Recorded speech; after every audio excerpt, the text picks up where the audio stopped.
چطور جرأت کردی توی چشمام نگاه کنی؟ حالا که خبردار شدی چی کار کردم، پس بهتر اینم بدونی هر کاری میکنم به هدفم برسم. باشه. سلمان اونجاست. میتونی همینجا کارتو بکنی. چجوری میخوای این کارو بکنی؟ واقعا پدر وایسا. تو دیگه پدر من نیستی.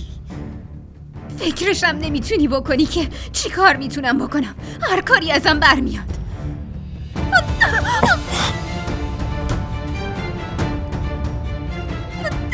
آشغال. پدر بس کن لطفاً. کافیه دیگه.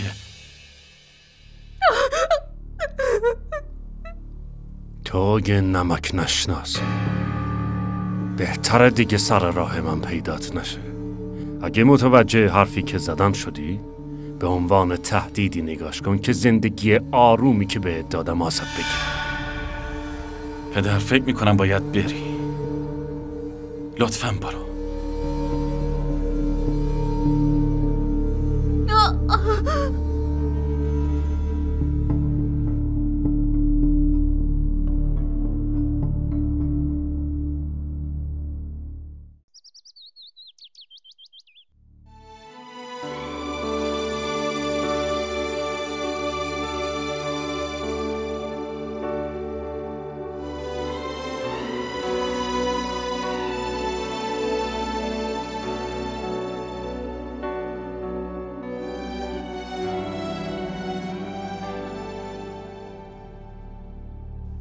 چرا نگرانید مادر جان؟ الان که دیگه همه چی روبرا شده. هیچی خوب نیست آیشه. منظورتون چیه؟ به چی دارین فکر میکنین؟ فکر کنم نگرانی شماها فقط به خاطر منه. شما این ظلمو دارین به خاطر من تحمل میکنین و به خاطر من شماها همه زندگیتون رو عذاب میکشین. مادر جان چرا این حرفو میزنین؟ این حقیقت آیشه. شماها اینجا پاسوز من شدین. لطفاً به حرفم گوش کن. از آفاق بخواه مثل فهام یه خونه برای خودتون بخره. اما مادر جان لطفاً ساکت باش. با هم بحث نکن. بعد از اینکه شجاعتمو جمع کردم و تصمیممو گرفتم، نمیخوام تصمیمم عوض شه. بدون شماها خیلی بهم سخت نمیگذره. چون وقتی هستین خیلی نگرانتونم. شماها باید از اینجا برین. اینجا کسی رنگ خوشی رو نمیبینه. برید زندگیتونو بکنین. منم چند روز باقی عمر کوتاهمو همینجا میمونم. مادر هر دستوری بدید من گوش میدم. اما این یکیو نه. و حتی اگه آفاقم اینو بگه من حرفشو قبول نمی کنم. اون اگه بخواد میتونه النازو برداره با خودش ببره. اما من اینجا تنهاتون نمیذارم. دارم بهت میگم آیشه. فقط به یه شرط. به یه شرط. شرطم هم اینه که شما هم همراه ما به خونه جدید بیاین. من چطور میتونم باهاتون بیام؟ چرا نمیتونین بیاین؟ وقتی ما میتونیم بریم و خوشحال زندگی کنیم چرا شما نتونین بیاین؟ باور کنین مادر جان، من اصلا با پدر همدردی نمی کنم. اما نمیتونم شما رو اینجا بذارم و برم. آیشه چرا درک نمی کنی؟ نمیخوام چیزی بشنوم. خوشحالی ما فقط با بودن شما ممکنه. بدون شما ممکن نیست. ما زندگی رو که شما توش ازمون جدا باشین هیچ وقت نمیخوایم. ما نمیتونیم بدون شما زندگی کنیم مادر. ما شما رو ترک نمی کنیم. من شما رو ترک نمی کنم. ما پیشتون میمونیم.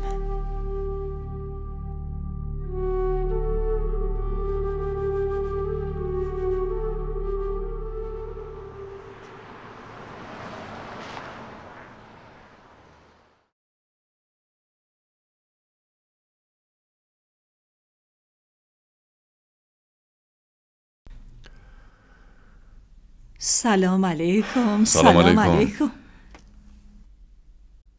مینا، دستت چی شده؟ چطور زخمی شدی؟ یه نفر اومد اینجا و باهاش درگیر شد. حتی ممکن بود به بیمارتون آسیب بزنه. چرا پسرم؟ شناختیش کی بود؟ پدر جان لطفاً ازم سوال نپرسید، نمیخوام بهش فکر کنم. یعنی چی؟ خیلی مهمه. برای شما هم دردسر میشه. بدجوری زخمی شدی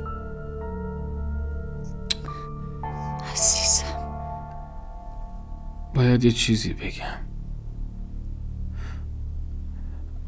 من فکر میکنم اون حمله برای کشتن سلمان بوده.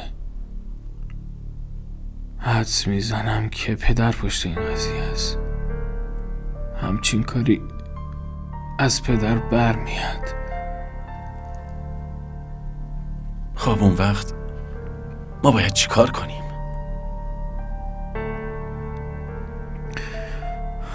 شورش. هممون باید جلوش وایسیم. چطوری فهم؟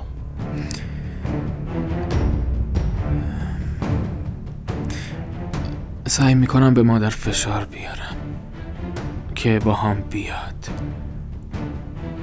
تو هم باید ازم حمایت کنی. باید پدر رو تنها بذاریم. باید بالاخره بفهمه که غرورش بالاخره یه روزی کار دستش میده. باید با خودخواهی و غروری که داره تنهاش بذاریم. اون ما رو نمیخواد، فقط میخواد به همون دستور بده. من نمیذارم اینجوری بشه.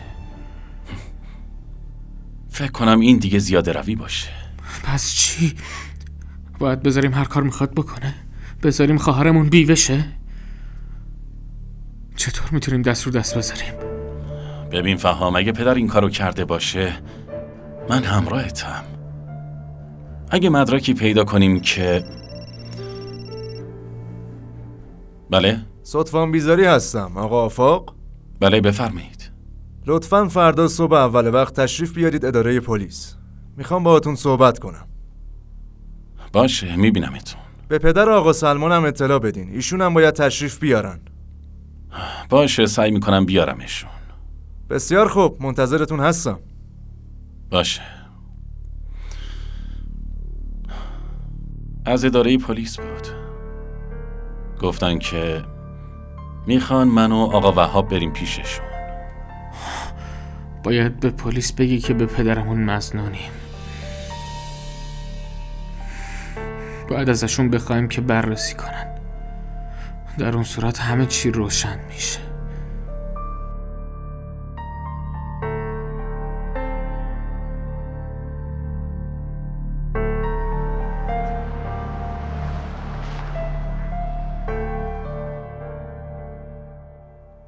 پرونده دو حالت ممکنه داشته باشه. یه شخص ناشناس اومده خواسته دزدی کنه و وقتی اونا مقاومت کردن شلیک کرده.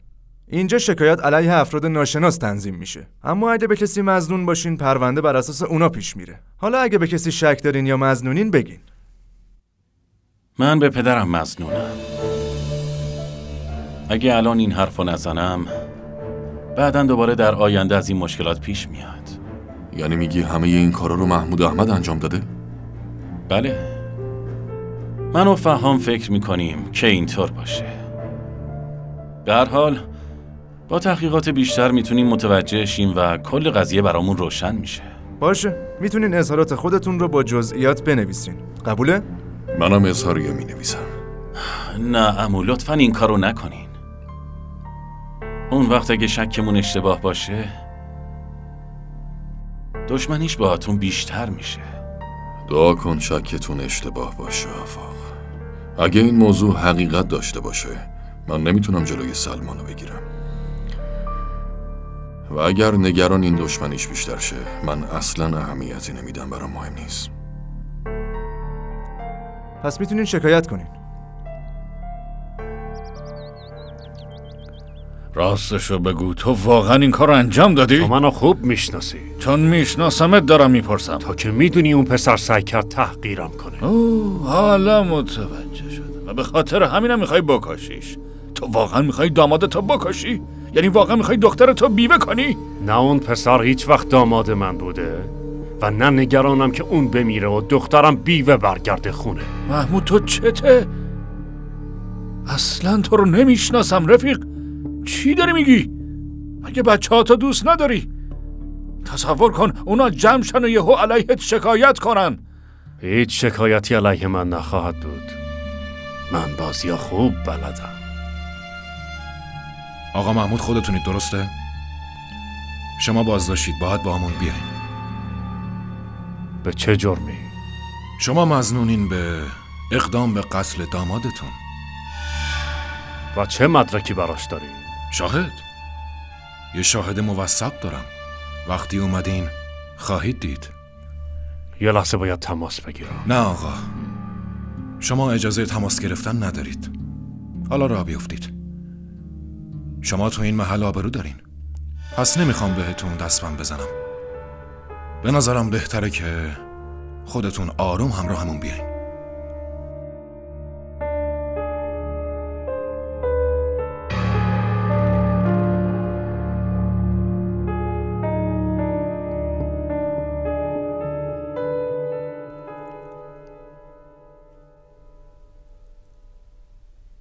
گاهی اوقات به برادر آفاق حسودیم میشه. اون 2 زن داره، هر دوشون هم خیلی خوبن.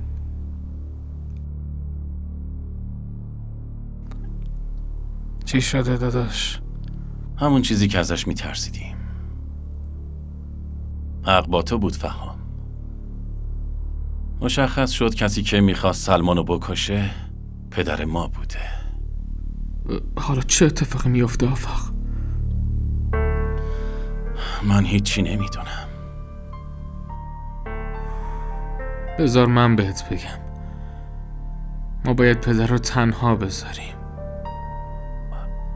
اما فهم، اون پدرمونه. ما نباید تنهاش بذاریم. چرا ما همش باید باش کنار بیایم؟ ما بچه هاشیم. اونم باید بالاخره یکم کوتاه بیاد دیگه. آرامش زندگی ما، راحتی زندگی و خواب آروم ما به خاطر اون در حال نابودیه برادر. اون در حقمون بدی کرده، مثل یه دشمن خونی ازمون متنفره. اگه الان ببخشیمش و فکر کنیم اون پدرمونه،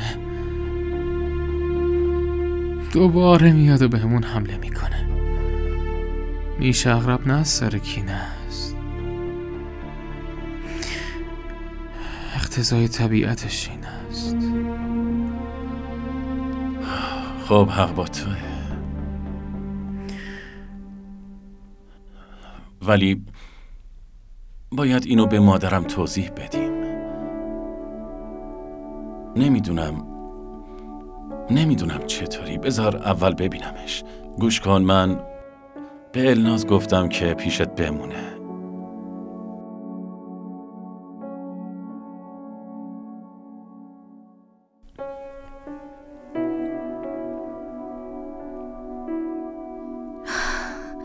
پدر خدا رو شکر آزمایش خون سلمان کاملا خوبه. هیچ مشکلی هم نداره.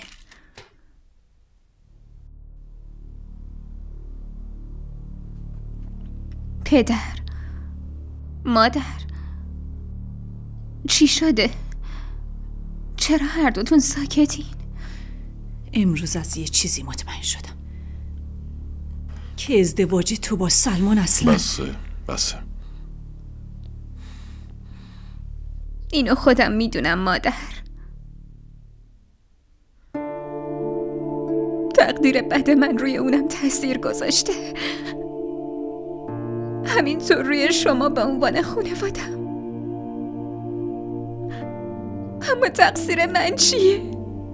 مثل هر مادری منم آرزو دارم پسرم با خوشحالی ازدواج کنه، توی زندگی شاد باشه. من یه پسر دارم، اما با اتفاقایی که بعد از ازدواج با تو افتاد زندگی پسرم تبدیل به عذاب شد. مامان جان خواهش میکنم. خواهش میکنم. من خیلی متاسفم. بهتون قول میدم که شما و خانوادتون رو خوشحال کنم. همه ی غما رو ازتون دور میکنم. دیگه به خاطر من عذاب نمیکشین، از این بابت مطمئن باشین. اگه با قولای تو اتفاقی میافتاد که پسرم نمیافتاد گوشه بیمارستان. بس کن سمیرا. نمیخوام بس کنم.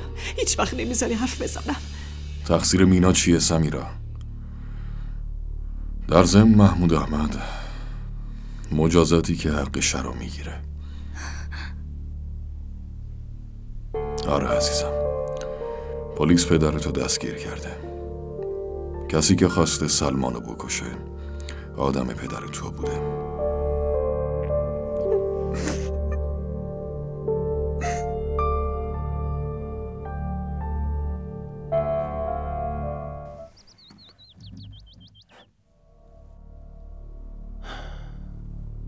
فهم فکر میکنه که باید پدر رو تنها بذاریم و بعد از اون روز و کاری که توی بیمارستان با مینا کرد، همون موقع تصمیم گرفتیم که از این خونه بریم و تنهاش بذاریم. شک کردیم که ممکنه اون به سلمان آسیب زده باشه. مادر جان، شما الان باید قوی باشین. توی این کار کمکمون میکنین مادر؟ لطفاً.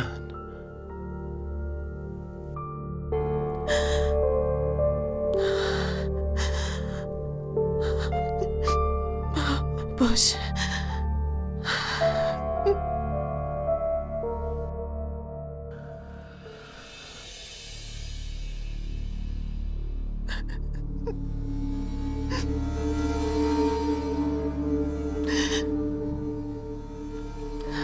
محمود، خانوادت علیهت یه شکایت تنظیم کردن و به پلیس هم تحویلش دادن. مکالمات تلفنیت با این یارو امداد بلوچ و ریزدارم هست. اینم ضبط شده و خودت میدونی که فردا یک شنبه و دادگاه هم تعطیلن، ولی روز بعدش قاضی میاد و احتمالاً زندانیت میکنه. نمیتونی برام وثیقه بیاری؟ الان نمیشه برات وثیقه گذاشت مرد، چون من یه بار ضمانت تو کردم و دیگه هم قبولش نمیکنن. نمیشه کسی دیگه ای برام وثیقه بذاره؟ محمود، من حاضرم با گذاشتن وثیقه برات بی آبرو بشم، اما نمیذارم کسی با این کار شرمنده بشه. چی داری میگی نصیرالدین؟ تو دوست منی؟ دوست؟ محمود چودری، من از این دوستی خجالت میکشم. اینم بدون که انقدر اینجا میمونی تا بفهمی کاری که کردی اشتباه بوده. نصیحت کردن کافیه. واضح بهم بگو که نمیخوام کمکت کنم. شاید من تنها کسیم که میخواد کمکت کنه و این کارم میکنم. شاید این بار از آفاق بخوام با وثیقه از زندان بیرونت بیاره. وقتی این کارو بکنه نباید به کار زشتت ادامه بدی. اینجوری شاید بتونه برات وثیقه بیاره. دیگه میتونی بری. میرم، اما بازم میام ملاقاتت. نمیخوام بیای ملاقات. چرت و پرت نگو مرد. تو رفیقمی، دوست منی. این خودخواهیه، نه دوستی. شرایط روحی تو مجبورت میکنه این کار رو انجام بدی. میتونی از تنهاییت برای فکر کردن استفاده کنی. وقتی بتونی با قلبتم فکر کنی میفهمی که هر کاری که دارم میکنم از روی دوستیه، از روی دلسوزیه. و آره، تا حالا هر کاری که اونا کردن به خاطر مادرشون بوده، اما دیگه اینجوری نیست. یا ازت انتقام میگیرن یا برات وثیقه میذارن. فکر کنم مادرشونم دیگه نمیخواد بیاد به دیدنت، فراموشت کرده. اینو یادت باشه محمود.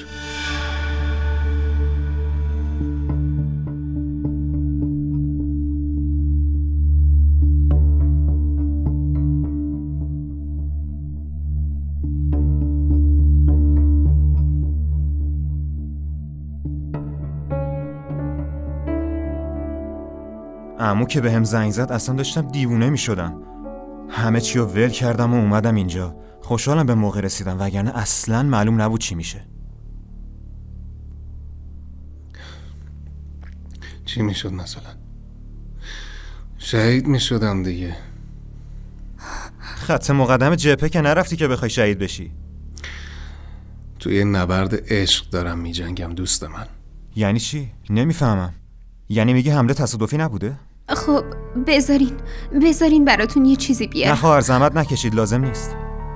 مینا جان لطفاً برو براشون یه آب میوه بیار. داداش نمیخواد، چه کاریه تو این اوضاع؟ گفتم که مینا. باشه.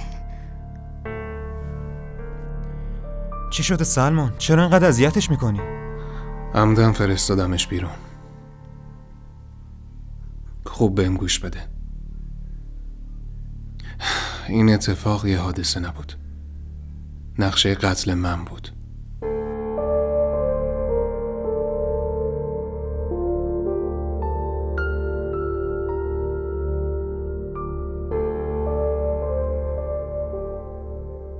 اصلا نمیتونم باور کنم. تا وقتی کارم تموم نشده کسی نباید خبردار بشه. فهمیدی؟ باشه، نگران نباش.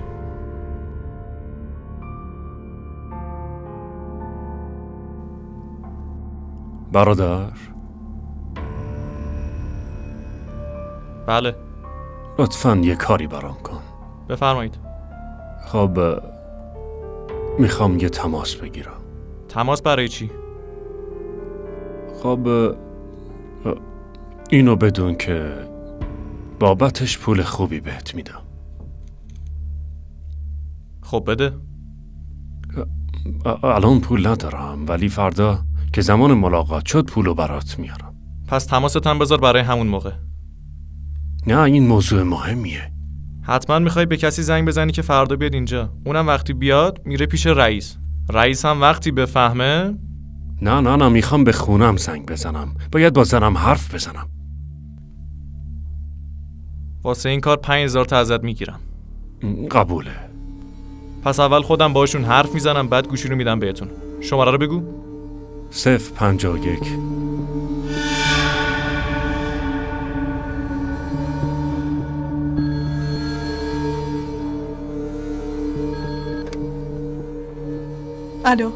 الو با همسر محمود احمد کار دارم.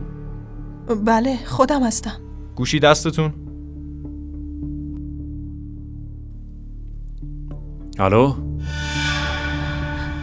پسرات هنوز نیومدن برام وثیقه بذارن.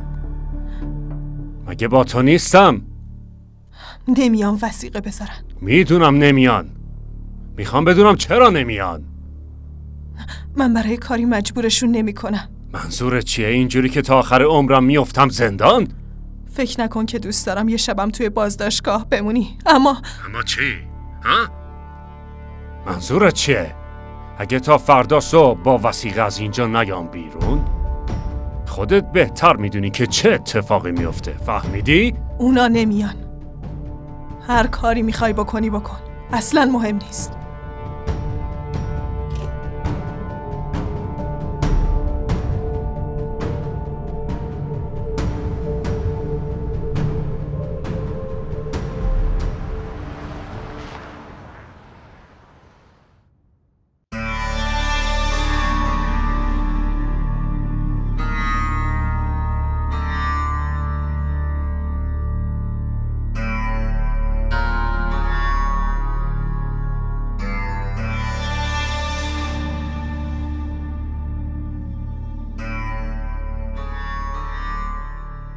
بفرمایید داخل.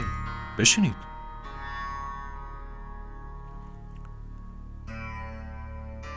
تبریک میگم. براتون وثیقه گذاشتن. اونم توی روز تعطیل. حتما به قاضی هم خبر دادن، درسته؟ رابطه های خوبی داری؟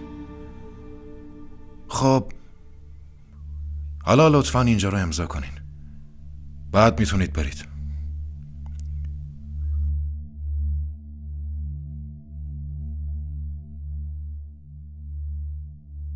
میتونید وسایلتونم تحویل بگیرید.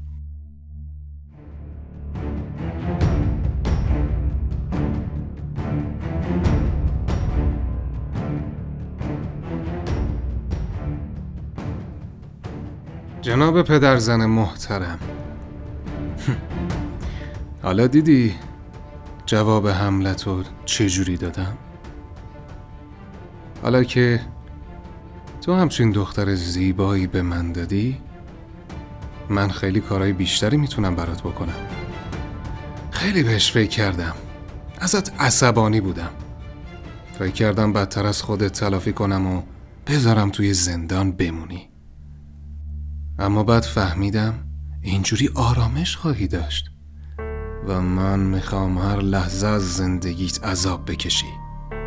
نگران نباش، این کار خیلی زود شروع میشه. میتونی بری خونه؟ حسابمون بعداً صاف میشه.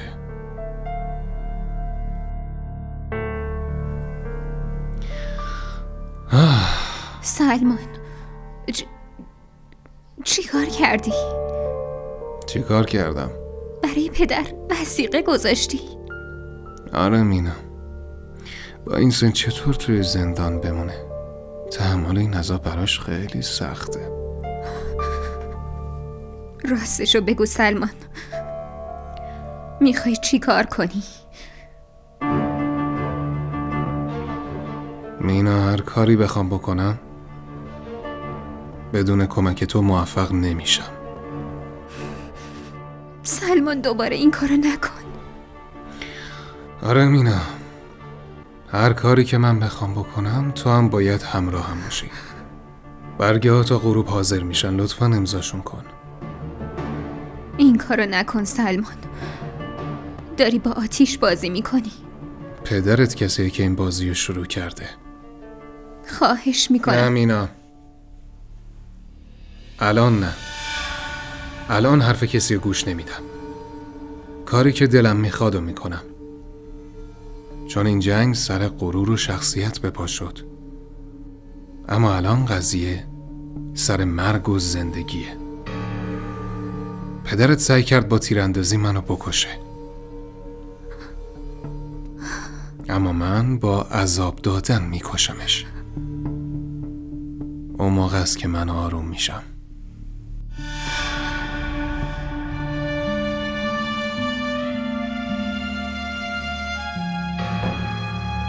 کجایید؟ همگی بیاید اینجا. کدوم گورید؟ گلناز؟ من برگشتم برخلاف خواسته شما. اومدم بهتون بگم که توی سفر خانوادگی که داریم، وقتی دست منو رها کنین دیگه از اون حمایتی که قبلا داشتین خبری نیست و حالا میبینی که با حمایت از پسرات چه کار اشتباهی کردی. منتظرم ببینم پسرات چطور میخوان منو شکست بدن.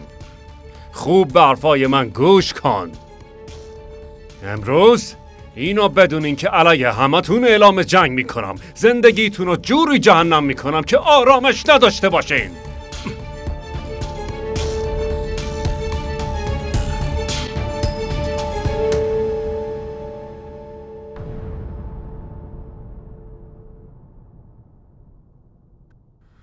تو چرا اینقدر کله شق شدی؟ تو میدونی چی کار کردی؟ کسی که مسئول آسیب به تو بوده رو آزاد کردی. نکنه تو واقعا دلت میخواد بمیری؟ این چه کاریه کردی؟ فکر میکنم جواب این سوالو مینا بهتون داده باشه. بله، بهم گفته، اما من میخوام از زبون خودت بشنوم. تو مگه به من قول ندادی که دیگه با محمود وارد هیچ بازی نمیشی؟ شرایط با زمانی که قول داده بودم فرق کرده. و حالا چی؟ حالا که شرایط خیلی بدتر شده سلمان. پسرم اون میخواسته تو رو بکشه، اون وقت تو از زندان آزادش کردی؟ اون خیلی آدم سنگدل و بیرحمیه، ترحم نمیشناسه. سلمان چی تو سرته؟ بگو. فکر میکنی در عوض این لطف تو حق مینا رو بهش میده؟ آره؟ تو چرا اینقدر ساده ای سلمان؟ این لطف تو هیچ تأثیری روی اون نمیذاره. اون کاری نمیکنه پدر، اینو مطمئنم. دیگه نمیخوام به حرفای تو گوش کنم. تو هیچ کاری به محمود احمد نداری، میسپریش به خودم. پدر خواهش میکنم لطفاً بذار کاری که میخوام انجام بدم. تو چرا نمیفهمی سلمان؟ میخوای دوباره بهت آسیب بزنه؟ آره؟ گفتم هیچ اتفاقی برام نمیافته پدر. اون بار از پشت بهم حمله کرد، اما الان من هوشیارم و اگه میترسی اتفاقی برام بیفته پس بهت قول میدم انشالله اتفاقی نمیافته.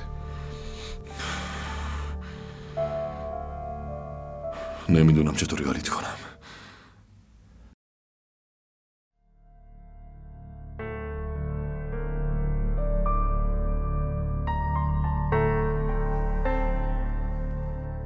عایشه. بله. من میرم فهامو بیارم. به النم خبر بده. باشه.